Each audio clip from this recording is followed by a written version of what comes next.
Mas gumanda yung mga voiceovers ko dahil dito.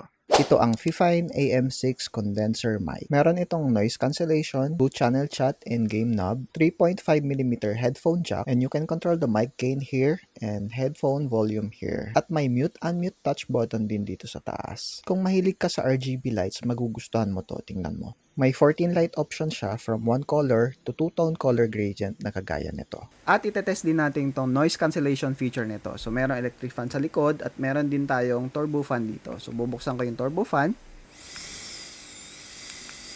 Ayan, maririnig nyo na dapat dyan. Ito turn on ko lang yung kanyang noise cancellation dito sa baba. Ayan, umiilaw na. Mas less na dapat yung noise. Dapat hindi na masyado naririnig yung fan at yung turbo fan.